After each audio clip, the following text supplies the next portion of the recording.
Welcome back to You Can with AI, a 7-part series on artificial intelligence from KPMG that is part exploration, part blueprint, and focused on helping you and your organization fully leverage the AI opportunity. Today we are talking about arguably the hottest topic in all of artificial intelligence, which is, of course, agents. Agents are shifting our thinking about AI from an efficiency technology to something that is about opportunity and ground-up reimagining of work and what's possible. To help us navigate, we're joined by Swami Chandrasekaran, Global Head of AI and Data Labs at KPMG. Swami's work is not just consultative but practical, overseeing R&D efforts to build initiatives across the AI domain.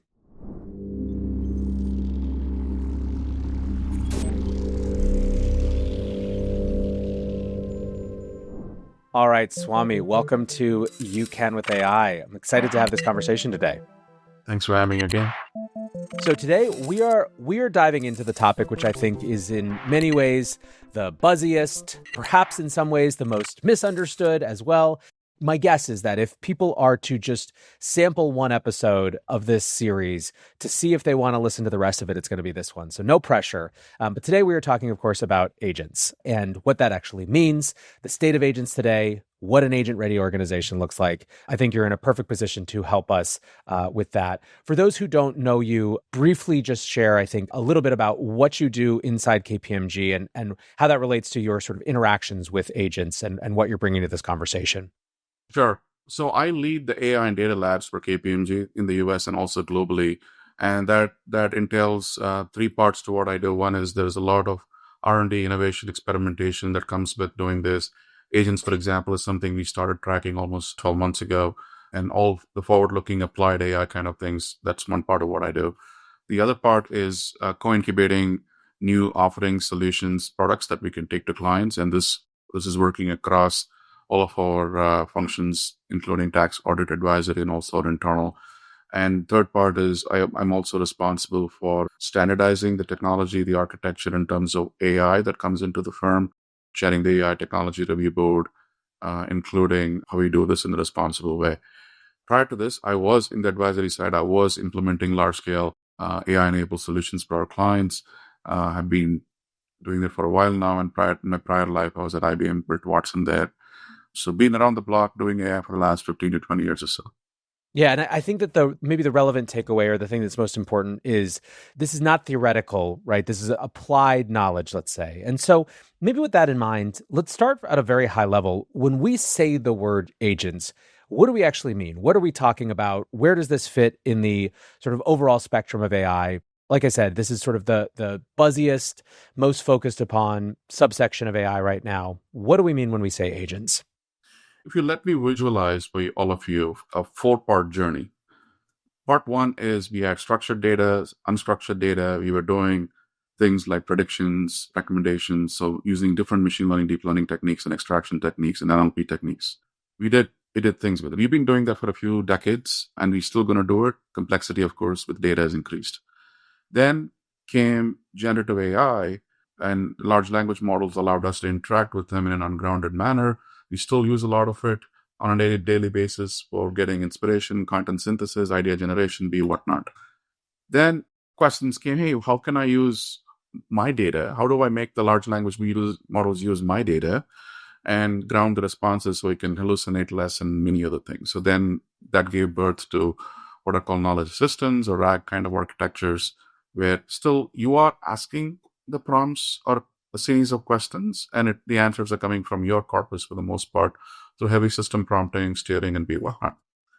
In the first two, the ungrounded as well as the knowledge assistant, you are as an end user responsible for sequencing the prompts, chaining the prompts, and you do what you have to do in the end to take the output and go produce something. Now come agentic. The wish has always been, hey, what if I just tell the system, this is what I'm trying to do. Can it go execute a series of steps, create an output for me, take an action from me? That wishful thinking has existed for a very long time in the field of AI. And now we're getting into the world of agents. So in a very fundamental sense, agents fulfill your goals. You as an end user express what you want to do. So you may say, look, I want to verify every expense receipt that are coming in from my contractors. I want to cross-verify that with my contractual terms and other data. And in the end, I want to flag if the invoice should be paid or not. That's the way I'm expressing my goal. How can I take a goal that is expressed in some long form instruction, do some planning, do a series of steps, and take actions?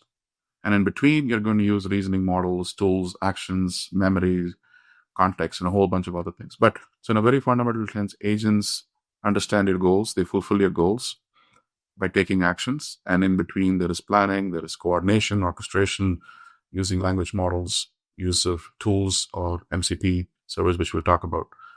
So things that can have agency in what they do. So is it fair to say that part of the reason that companies are so excited about agents is that they expand both what AI can do in general, but also what it can do autonomously without help? And so they're looking to it as not just a productivity enhancement, but as really unlocking totally different opportunities for both efficiency and new productive work that just wouldn't have been possible before? Excellent question. That forms the crux of this paradigm that we're walking into. This is not about looking at the way I'm doing processes today and injecting AI into one or two, three steps. We've tried that with RPA. We've tried that with other mechanisms. The needle doesn't move as much as you would want. In the world of agents, what you are telling is, I don't like to use fully autonomous yet because you want controlled autonomy. So let's keep that aside for a second. Imagine any work you do on a daily basis, whatever profession you are in, whatever knowledge work you do. Is there a more efficient way to do it? Not follow the 5-step process that I've always followed. Can I collapse certain steps in the process? Can I look at adjacencies in other process areas that I can bring in? That is the imagination we have with what we can do with agents. It's finding more, not only ways to become more productive, but also reducing cycle time, increasing innovation, leading to increased promoter score with your employees, with your customers, top line growth, right? All of those things. Productivity is just one, in my opinion, a very lazy metric, very important, but a lazy metric. But there are so many other things you could start to think about. And when you expand that horizon, what you can do with agents significantly increases. So there are lots of different ways to look at or measure agents or just categorize agents, as you've mentioned. You said you don't like to use full autonomous yet. So autonomy is one scale. What are some of the frameworks that people are using to kind of understand different categories of agents? I know there's one that you've spent a lot of time on, the TACO framework. Yeah, there are several frameworks out there, and each come its own way of explaining the types of agents. I feel many of them are very grounded, very heavily on computer science. So the approach we have taken in KPMG is to look at this through the lens of, for a second, if you imagine an agent is a goal-fulfilling software entity that takes actions. So what are the building blocks that make up an agent? There is a level of where you're expressing your long-form instructions. There is a planner. There is a set of reasoning engines. The agents also need access to tools to take actions. It needs memory, long-term, short-term. It needs a few other things. So if I keep a few of these things fixed or constant, what if I say every type of agent will have access to every reasoning engine, every type available? Every agent will have access to the same set of tools or connectors or MCP servers. Every type of agent will have access to the same knowledge, the corpus that agents require. Every agent will have access to the full-blown context, memory storing, and be whatnot. So we keep all of those. I'm going to keep all of those fixed if I write an equation of sort. So what is the only variable? Facts. The variability is in the complexity of the goals the agents are trying to fulfill and the complexity of planning and orchestration that it needs to take in order to fulfill those goals. And there comes the TACO framework. So TACO is approaching this through the lens of how complex are the goals and how complex are the planning and the orchestration that these agents or agentic systems, I would rather use the word agentic systems, and the team TACO are singular goal agents. This doesn't mean there's only one agent. There could be multiple agents. That agentic system can have is fulfilling a singular goal. The goal could be, I'm trying to, for example, take a piece of text and convert that into a podcast. I could have 3 agents working together, one that creates a script, another one that produces the audio segments, another one that does the post-production. The A in the TACO is automators, where the goals span multiple process areas, functional areas, application areas. Complexity increases with goals. There could be sub goals. So more orchestration, more coordination, and of course, planning is needed. The C is collaborators, where now you're treating agents as a teammate. You're treating, and it could be made up of several taskers and automators as well. And the O is the Cadillac orchestrators, which is I want to orchestrate an ecosystem of agents within and outside my enterprise, and bringing in advanced constructs using dynamic planning and orchestration and be whatnot, try to get to that. In all of these four, there is going to be autonomy with human in the loop, human on the loop. That's also assumed and fixed. But to bring it back, Taco is looking at the types of agents through the lens of how complex are the goals and planning and orchestration that they achieve. And so, as we think about where agents are right now, maybe kind of building off of this framework, are each of these categories of agents at the same level of maturity or deployment inside organizations? Is there one category like taskers that is sort of where most organizations are? Broadly speaking, where are we in the pilot to full deployment kind of cycle as it relates to agent transformation? Yeah. When I talk to my clients and other folks, constituents about this framework, they easily get it, right? It is not too overwhelming. The way I explain, I hope, is gets the message across. So then they start to think about, oh, what about I can think about 5 taskers immediately. So if I'm in procurement, I can think about 5 taskers I can go back and build today that will help me achieve many metrics that I want to achieve. Or people jump to collaborators and say, what if I can create a synthetic employee that could augment what I'm doing and amplify my availability and skills? So there is natural tendencies to go there. People who are rooted in very process thinking, who are looking at cross application, cross end-to-end processes, they move to automators and say, hey, what if I can do month-end close in a different way? So orchestrators, then they realize, okay, I need to have an ecosystem of agents first before I can go do those kind of things. So taskers, automators, and collaborators are like, everything is equal. There is more people gravitating toward taskers. Maybe I should get that going first, get my pilots going first, and it could be quick wins. I could get on the board. Got it. And so one of the things that I wanted to sort of bring to the conversation is maybe a little bit more sort of from an organizational development standpoint. Are there specific use cases that are more or less in demand right now? When you're dealing with clients, where are you finding them on average? What I'm interested in is, I think that a lot of our listeners will be trying to benchmark themselves and their organizations relative to the mean of agentic adoption. And so anything you can speak to on sort of the state of the field in that way would be helpful. Yeah, quite a few things have happened. I'm trying to remember when was the last time we spoke. Probably it was a couple months ago. And a lot has happened since then. Reasoning models have almost become table stakes. Every model is a reasoning model. MCP, Model Context Protocol, came out of the bang. Not only it has come out, there is more wider adoption. And then last couple of weeks ago, Google announced the agent-to-agent protocol to standardize how agents can communicate with each other. We were part of that announcement, and we're adopting that. So a lot of things happening in terms of technology, not only quote unquote maturing, but there is a level of standardization that is kind of coming together.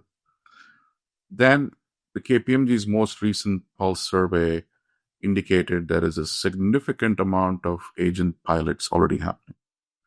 And last time we spoke, it was like, okay, is this an experiment I should be doing? But now it is more of, okay, what are the pilots I'm doing? Another interesting data point in the pulse survey came out was knowledge assistance has almost become table stakes.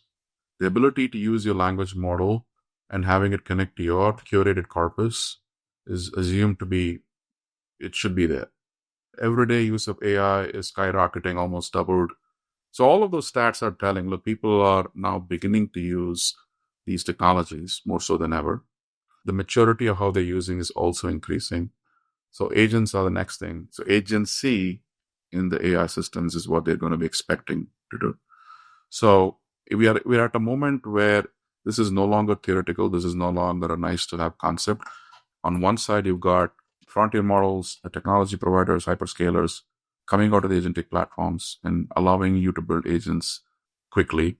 On the other side, there is also user adoption increasing, maturity increasing, and they're going to kind of collapse and combine. And what is going to be left is how are you going to be able to build these agents in a scalable and trusted manner? And very importantly, I ask this question to many of my clients.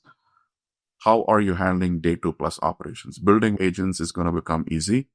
The hard parts are going to be things like how do you make sure they are safe, trustworthy, and how are you going to do the upkeep of the agents from day 2, day 3 onwards? So all those are all things that are in front of us, which I'm anticipating is going to be the state we are in right now.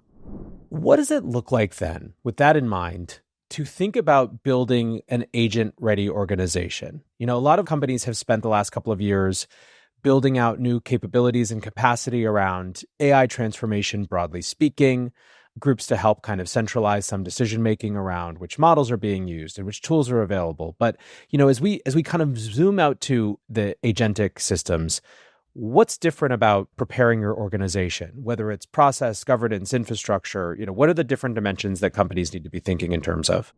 Yeah. So let me start with the point you hit on, which is having a central organization is that defines the overall strategy, vision, standardization for the most part, to say, look, here are the models, here are the language, here are the agentic platforms, here is how the minimum guidance you have to use when you're building agents. So let's say that is table stakes. That needs to exist. Now, when you talk about what does it take to build, even if you're buying an agent for that matter, right, there is work required there. So what does that organization start to look like? I'm a big believer in scaled agile or agile development. So I've been doing that for a few decades now. If you take that construct for a second and try to map it to this paradigm here, if I think about what is the Scrum team that I need, so let's start with the basics. The Scrum team that I need to build, configure, deploy, test agents. We are looking at a combination of you need a domain expert. Without them, all of this is a pipe dream. Somebody's going to tell like how work is done and how we can reimagine work. So having the domain knowledge expert who can explain what it does, and that person could do double duty as a product owner, right, in that Scrum team. Then there are a combination of AI engineers and full stack engineers that work with the domain expert, maybe 3 in a box, and help tell me what the work is, how you express the long form instructions that become the basis for building my agent, what tools or systems you need to go to, what knowledge do you need to tap into. So if I'm building for example, a contract leakage agent, I have to read every contract. I have to read data from what are the service level objectives that I have with my service providers. I have to look at other data, including penalties and other reconciliation financial items. That's the universe of data that I need to do. So who's going to help me connect to those systems? So there is connectivity, building MCP servers and whatnot. That's a full stack engineer. So the trifecta of the domain expert, data scientist, and an AI engineer, full stack engineer is going to look at how do I design, how do I build the agent and keep doing this in an agile way. Then you also need in that Scrum team user experience. Because how is this agent going to manifest? Where is it going to manifest? Which part of the workflow is it going to appear? If there is a human in the loop instruction popping up, how is it going to look? So there is the user experience side, which cannot be overlooked. And then again, within the Scrum team, there will be evaluation. How are you evaluating these systems? What are the new test cases, new kinds of testing that I see you have to do when you're testing the agent systems? So having the equivalent of QA for agents. So this will be the bare minimum, I would say, team constitution. You could add others like, what about a data engineer or a data expert? All of those are fine. But this is the bare minimum, I would say, the Scrum team needs to have. A supporting Scrum also would have to be somebody who can take that output, let's say you built the agent, you're ready to ship it, but how are you going to do the trusted verification? The metrics for agents, evaluations are emerging. We have a perspective, we have a strong point of view on what those should be. Somebody's going to go test the overall agentic system end to end. How well is the planner efficiency? Is it choosing the right tools? Is human in the loop involved before making very critical decisions? Is there a kill switch? I'm going to stress test and see if there is a kill switch for the agents. Is the experience manifesting itself in the right way? So there's a lot of aspects around the trusted angle that can do purple teaming on agents and be whatnot. And then surrounding all of this, going back to the scaled agile construct, you got to start looking at agents like a product. This is not another one-off thing you're building somewhere in the enterprise. Treat it as a product. So what is that product discipline you can bring in through a product owner, release train engineer, and a system architect that can surround all of this? It might look a lot, but if you kind of start to think this is how we are doing software development today. Everything I'm saying is not extraordinarily different from how we build software systems today. So having a discipline like this, the roles are going to be different. The way what those roles are going to perform are going to be different. But without this discipline, it's going to be hard to upkeep for the long run. How do you see that central organizing, building, coordination function relating to different leadership across the organization, business unit leaders, line of business leaders, given that agents are, whereas many of the decisions that have been made over the last couple of years around things like co-pilot adoption or assistant adoption, there's one decision made for the whole organization. It could be that in the future, the companies or platforms that are building the best customer service agents are different than those who are building the best tools for marketing, or different than those who are building the best design agents. We're certainly seeing a fragmentation and sort of a balkanization of the startups and companies who are provisioning these agents. How do you see that relationship going between the people who are sort of on the front lines deploying them with that central apparatus? The reality is we are living in a world of abundance, AI abundance. You're going to have literally 95 different ways that you can go build agents. This brings back the importance of that central organization, without which what is going to happen is you are going to have anarchy in terms of everybody going off and choosing their own agentic platform, frameworks, be whatnot to build. And there'll be very less standardization, reuse, and sharing amongst each other. So the central organization is going to do a few critical things. One is, look, I'm going to help pick a few. And the other extreme is you cannot say, okay, I'm going to pick only one agentic platform and that is it. So you got somewhere in the middle where the central organization is going to say, look, I'm going to allow for a few choices where you can build agents, and some of them I'm going to buy, some of them I'm going to let you configure. So making that decision and giving and setting the choices, number one. Number two, defining the minimum expected set of guidelines. When you're building an agent, what do you have to follow as minimum acceptable guidelines that adheres to the corporate guidelines, policies, trust, and other standards? So the central organization needs to define that. There's a third part, which is very important one, which is different from the previous wave of AI we've seen so far, which is the ability to define the portfolio. What is the portfolio of agents across lines of business that we are going to build that is going to strategically be a differentiator for us? So it cannot be defined by the center, but the center needs to facilitate and coordinate with others to own that jointly. Without a portfolio, without a roadmap, without a vision, then you're off to going building these onesies and twosies. So strategically, what am I trying to build? Then not only just build, but what is going to be my distribution model, pricing model? How am I going to make it available in the market for people to use it? So there's a whole set of things that also starts to come in that the central organization does. Now you can put trust also in the central organization that they are going to be responsible for ensuring these agents are built the right way, and there is independent evaluations, and the concept of system cards, which we've talked about, I think, on a few of your podcasts, where you're evaluating the systems and producing those eval reports of sorts. So there is, long story short, I think the center now has a more of a responsibility to bring all of these things together and set the vision and guidance on an ongoing basis. Yeah, I think that one of the big takeaways is that we walk in the door sometimes thinking that we're going to buy an agent like it's some, new piece of one-off software. But actually what we're talking about is a fairly significant structural redesign of systems that surround not only these new software tools, but how they interact with existing systems, how they interact with existing people, and that there is just a lot of complexity to get sort of full value from these opportunities.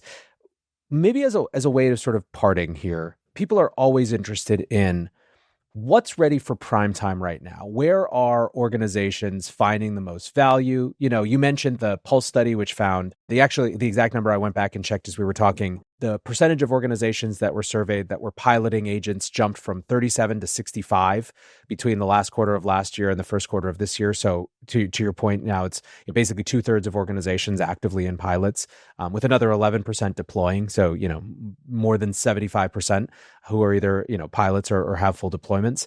Where do you see concentrations of use cases that seem to be sort of jumping out ahead as more robust, more mature relative to others?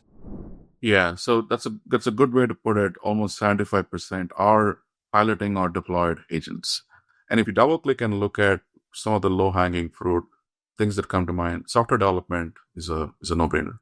When I say software development, we look at this from the entire spectrum, all the way from using agents to help with my backlog, with my design, coding, of course, but also test case generation, especially when you get to deploying a large enterprise SaaS kind of systems. How do you leverage agentic capabilities to build test cases and test those things and test configurations? Then also from a deployment and support. So I'm talking about the entire, but because the focus is only on the coding part with tools, vibe coding and other tools that are out there, but I'm looking at the end-to-end part. For example, KPMG has been an adopter of GitHub Copilot for a very long time now, and we're seeing very interesting usage and adoption of those set of capabilities. And now with the agentic capabilities being added. So software development is one big area. Another big area is almost deep research has become, how do I say, democratized, meaning the ability to do deep research, whether it is the versions that you get from OpenAI or Google, or having your own agents built for doing your own deep research on your corpus. That's another common thing. Other ones, the ones we are doing and working on, just to name a few, for example, in audit, the ability to do watching. So when you get data from our clients and ability to do watching and comparison, agent to agentifying them, we're working with a few clients where we're looking at, expenses and fraud detection and expenses. So the whole procurement space, how do I find leakages? How do I find bad actors in expenses? But not only just looking at the invoices, but also doing 3-way, 4-way, 5-way matches between invoice and GPS data and other contractual information and sitting in other systems. I now have the ability to widen my net and go to those kind of things. Other examples, a lot of examples I can talk about in marketing. Of course, other low-hanging fruit exist in customer service, self-service. I see a lot of case studies in sales, but very specifically interesting, useful ones are in ones like sales coaching.